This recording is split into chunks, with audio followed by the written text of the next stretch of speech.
I'm on my knees on the marble floor of a Catholic church. And I can't stand up. Not because someone's holding me down. Not because I'm injured.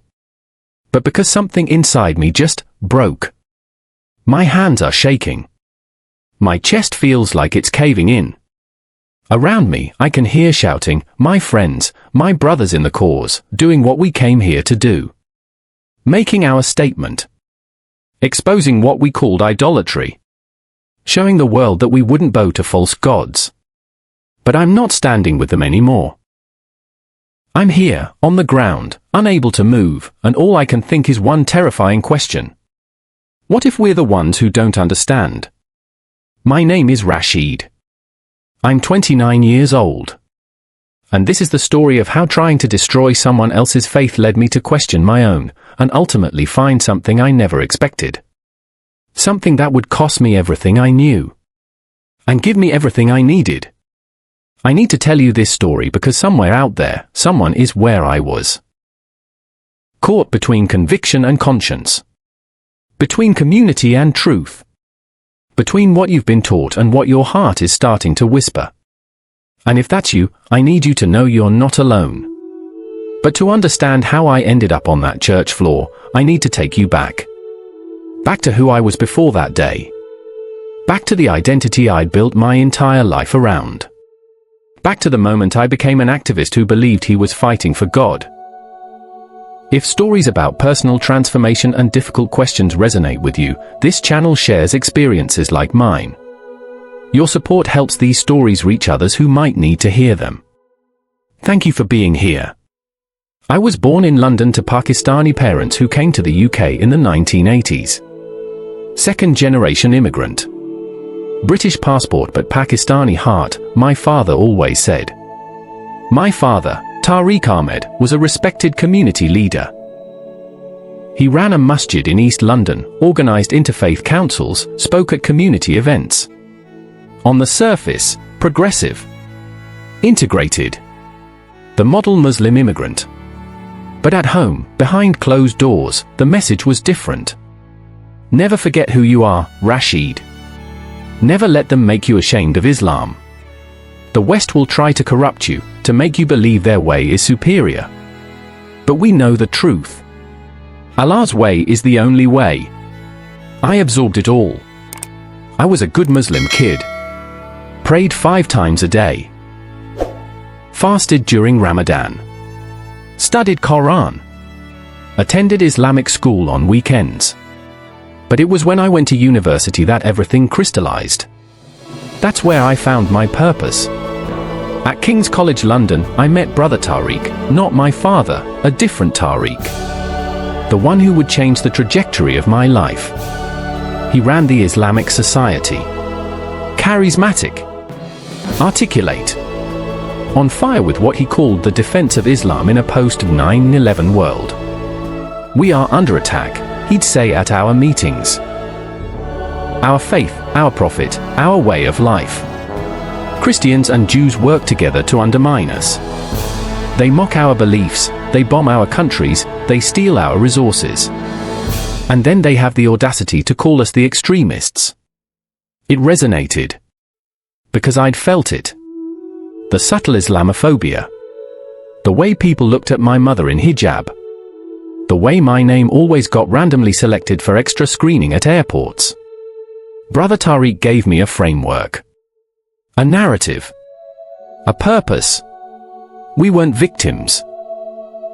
We were resistance. We organized protests against anti-Muslim policies. Held debates about Western imperialism. Challenged what we saw as Christian arrogance and missionary colonialism. And I was good at it. Passionate. Articulate.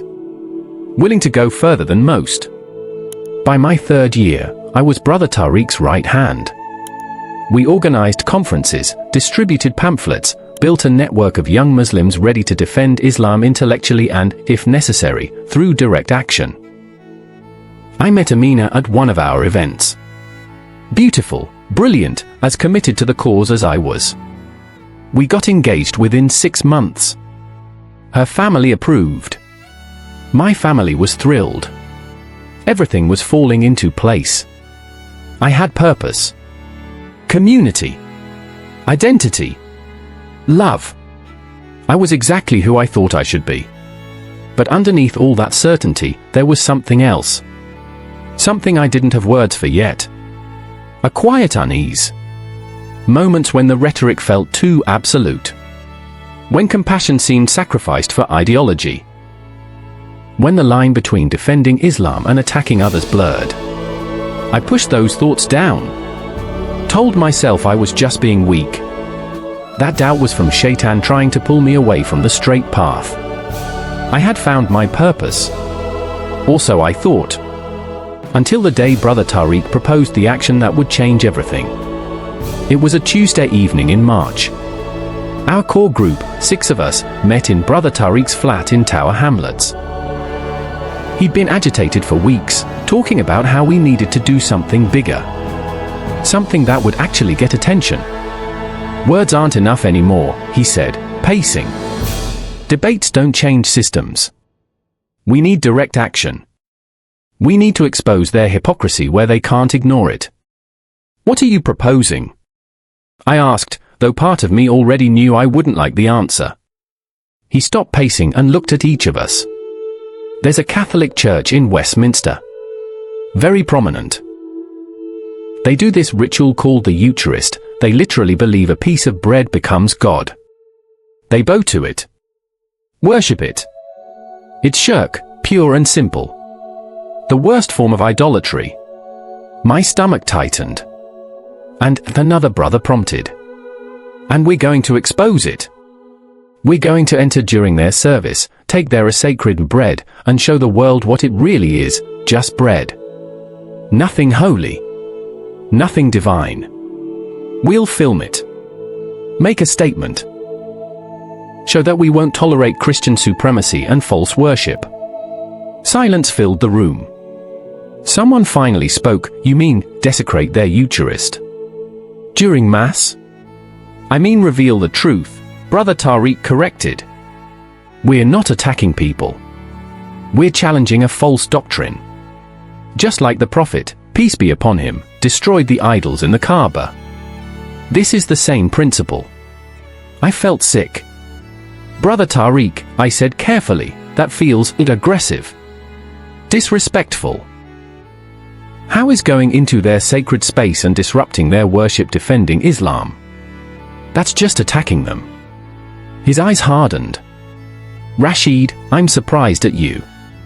Are you defending shirk now? Are you saying we should let them practice idolatry unchallenged? I'm saying there's a difference between challenging ideas and violating their worship space. There's no difference when the ideas are being practiced. He was getting heated now. Every Sunday, they commit the worst sin in front of God. And we're supposed to just respect it. No. Islam demands we stand against falsehood. Especially when it masquerades as truth. The others were nodding. I felt the pressure of their expectations. The weight of their certainty. What about the PR backlash? I tried a different angle. This could make all Muslims look bad. Give ammunition to Islamophobes. Let them talk, Brother Tariq dismissed. We control the narrative. We explained that this was about defending Tawhid, the oneness of God, against polytheism. Any Muslim with proper understanding will support us. I looked around the room. Everyone was in. Energized, even. And I felt wrong. Everything in me was screaming that this was a mistake. That crossing this line would be crossing into something dark. Something that had nothing to do with defending Islam and everything to do with ego and anger. But I was terrified of saying it. Terrified of being called weak. Of being accused of wavering faith. Of disappointing Brother Tariq. Of losing my place in this community that had given me identity and purpose. Amina's words from a recent conversation echoed, the weak Muslims are the ones who compromise with the kafir. The strong ones stand firm, no matter the cost. I heard myself say. The relief on Brother Tariq's face was immediate. Alhamdulillah. I knew I could count on you, Rashid. We spent the next hour planning. The church. The timing. Who would do what? How we'd document it. I went home that night feeling like I'd swallowed stones. I couldn't eat. Couldn't sleep. I performed wuju and prayed Isha, asking Allah for clarity, for strength, for confirmation that this was right. But all I felt was dread. I told myself it was just nerves. That I'd feel better once we actually did it. That this was a test of my commitment.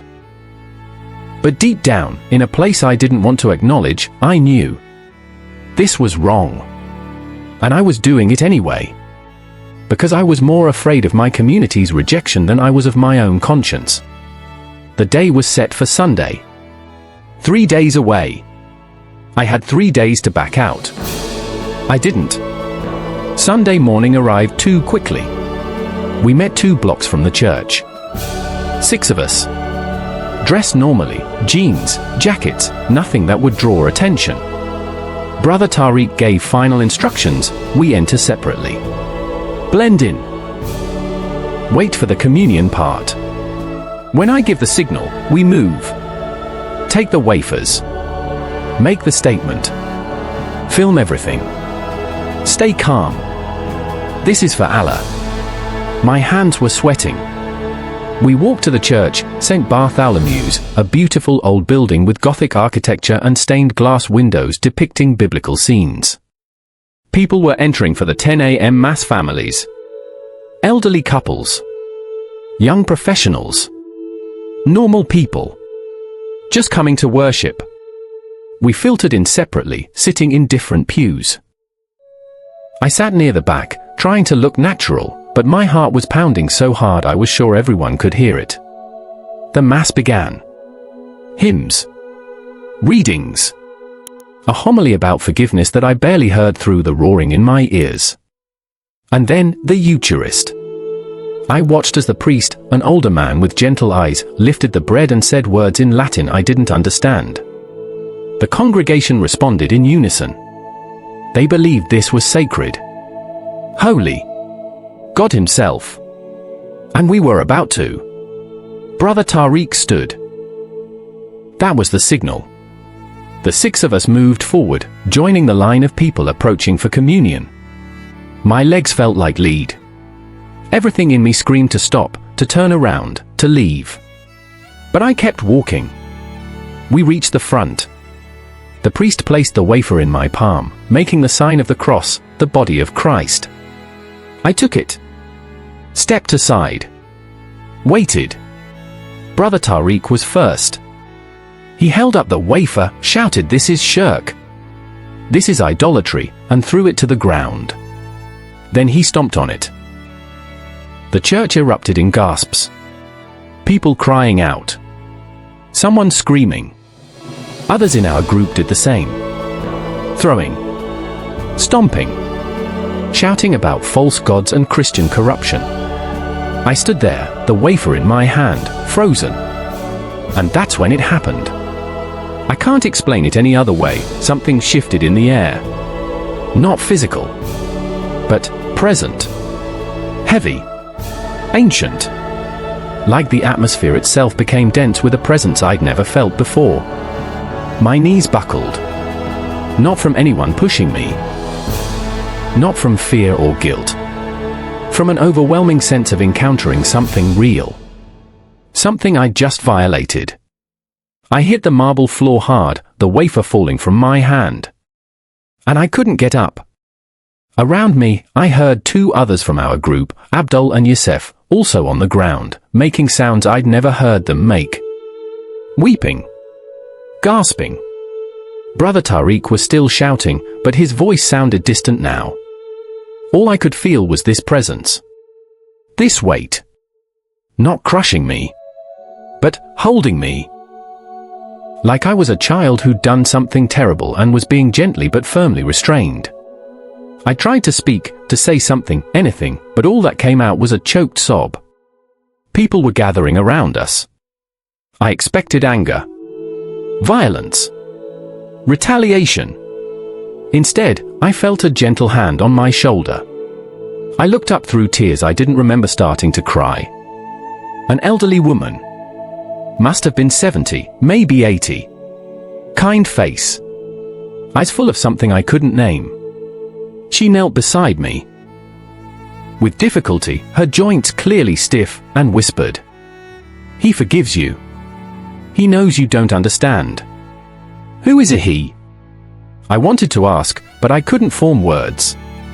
She picked up the wafer I dropped, the one that had fallen from my hand, and cradled it carefully, reverently, like it was precious beyond measure. And I felt it again. That presence. That weight. The priest was there now, helping Abdul and Yusef up, speaking to them in low, gentle tones. Not angry. Not condemning. Just sad. Like watching children hurt themselves through ignorance. Brother Tariq was being escorted out by church security, still ranting about idolatry, but 2 of our group had abandoned the mission entirely and were helping restrain him. I managed to stand, legs shaking, supported by the elderly woman and another parishioner. "I'm sorry," I gasped. "I'm so sorry." I don't. "We know," the woman said simply. "We'll pray for you." Security was guiding us all toward the exit now. Not roughly, but firmly. As I stumbled out into the bright London morning, I looked back once. The priest was holding the Eucharist, the pieces were desecrated, and people were kneeling, praying. Not cursing us. Not calling for our punishment. Praying. For us. The ones who'd just violated their most sacred moment. We scattered on the street. Brother Tariq was furious, calling it a successful action, already drafting the social media posts. But Abdul, Yusef, and I couldn't speak. We just walked away, separately, in different directions. I made it 2 blocks before I had to sit down on a bench, hands still shaking, mind reeling. What was that? What did I just encounter? What happened in there that made me collapse like I'd been struck by something I couldn't see? And why did that elderly woman's words, "He forgives you," feel like they were splitting my heart open? I sat on that bench for an hour. People walked past, normal Sunday morning routines.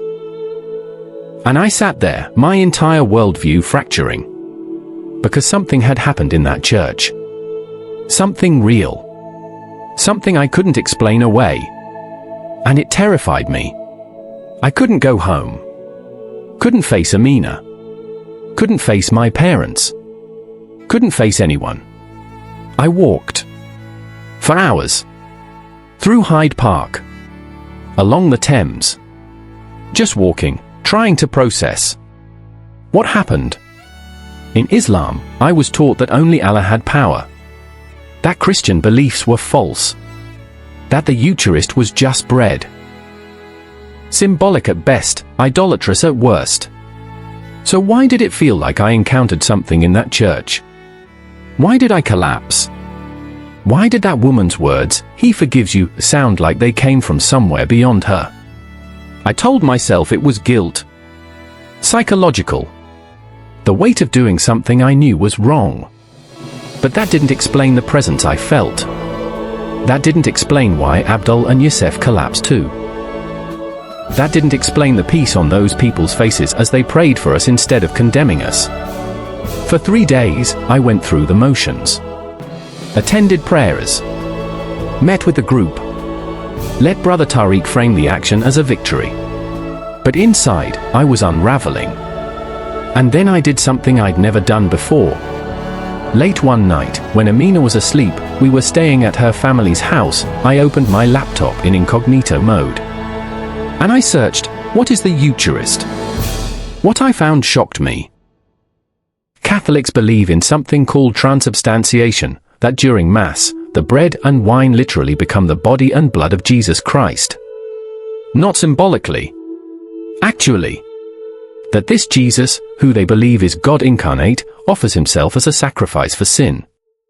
That the Eucharist is the representation of that sacrifice.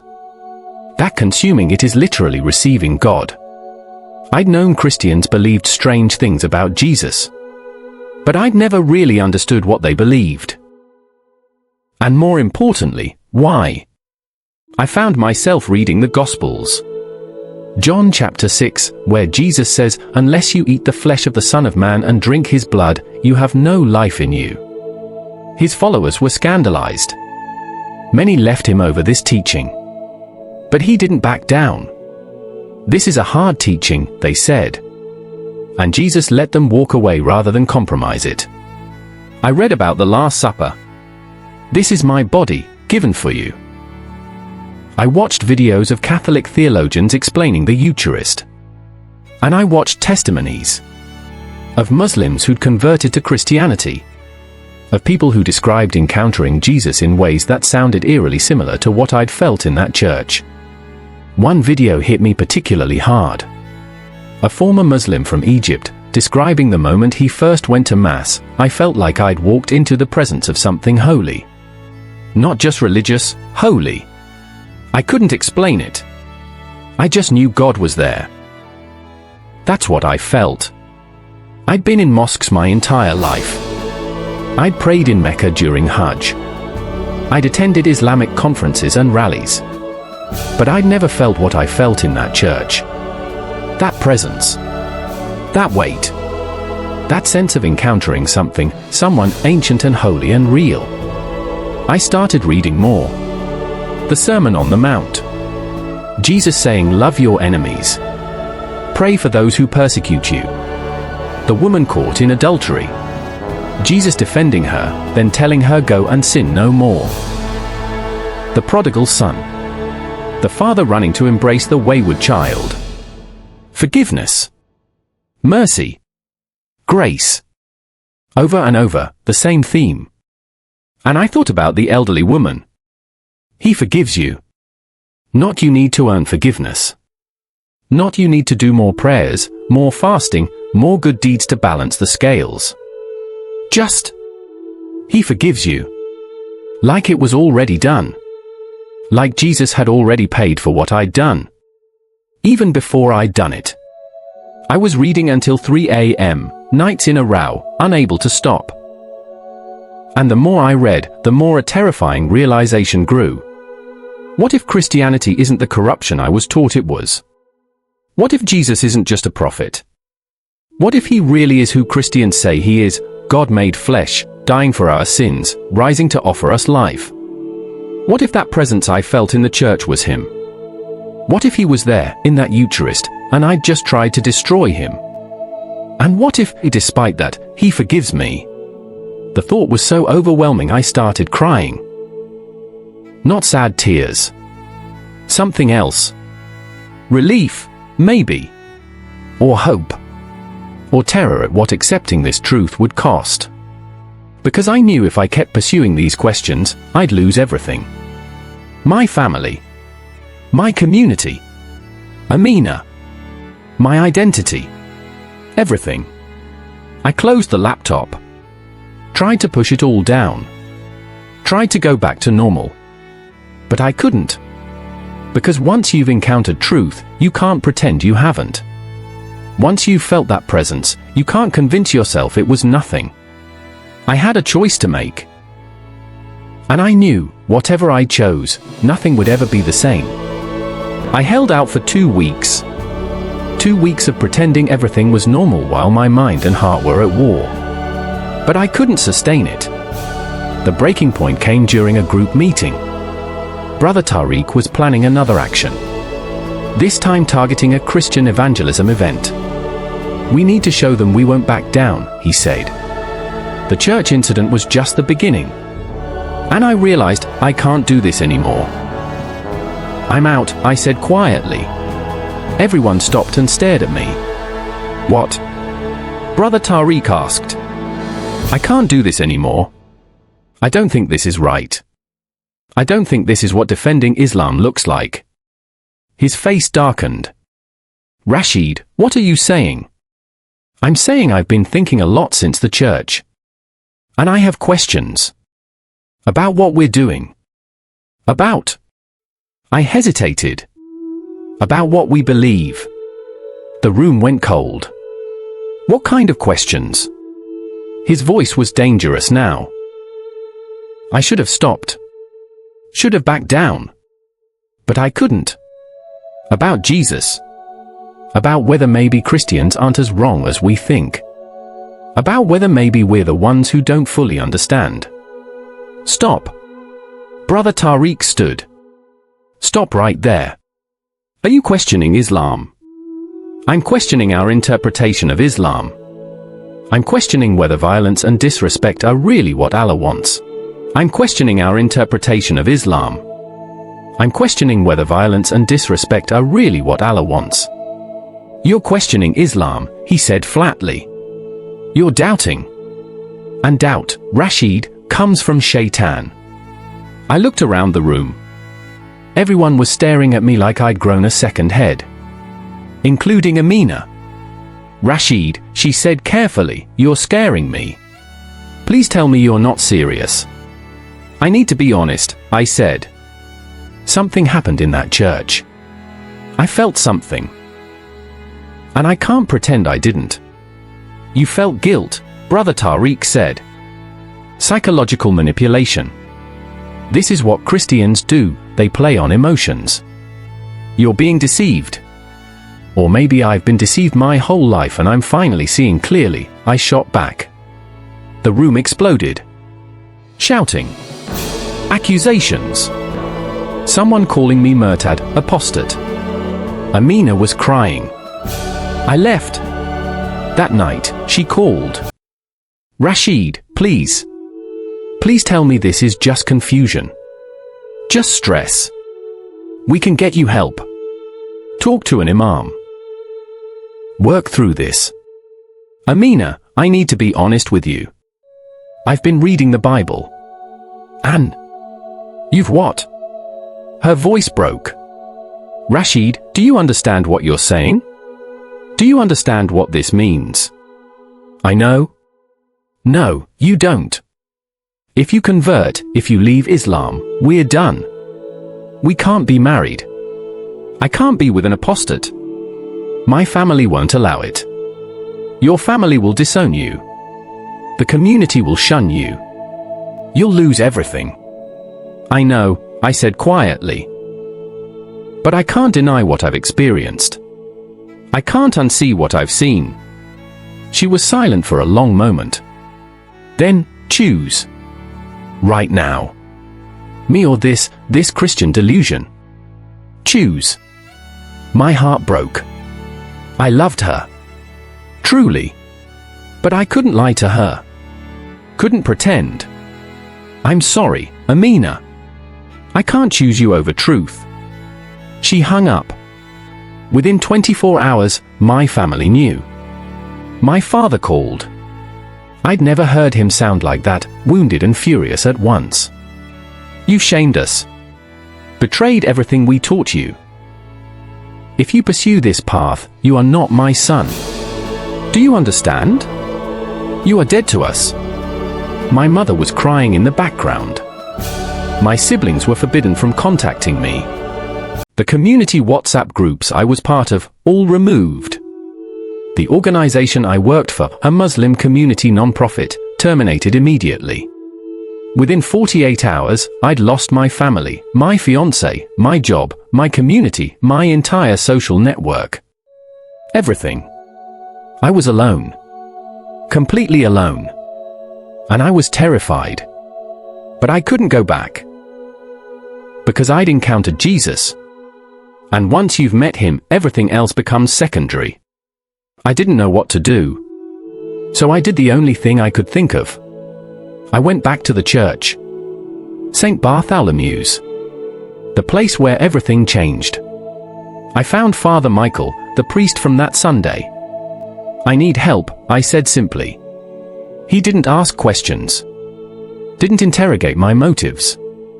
He just said, come in. Over the next months, Father Michael and the parish community became my family. They gave me a place to stay. Helped me find work. Walked with me as I learned what it meant to follow Jesus. The elderly woman, her name is Margaret, became like a grandmother to me. I've been praying for you every day since that Sunday, she told me. I knew Jesus had his hand on you. I was baptized on a quiet Tuesday evening. Just Father Michael, Margaret, a few parishioners who'd become dear friends. As I went under the water, I thought about that day in the church. Collapsing under the weight of encountering something holy. Coming up from the baptismal water felt like the opposite. Not collapsing but rising. Not weight but lightness. Not darkness but light. I'd lost everything I thought defined me, but I'd found everything I'd been searching for without knowing it. Peace. Real peace. Not the absence of conflict, but the presence of God. I now work with a ministry that helps people navigating faith transitions from Islam. People who have questions, who've had encounters, who are afraid of the cost but can't deny what they've experienced. When they ask if I regret that day in the church, I tell them, I regret the arrogance, the disrespect, the harm I caused. But I'm grateful God met me there anyway. He didn't give me what I deserved. He gave me what I needed. Himself. That's grace. And it changes everything.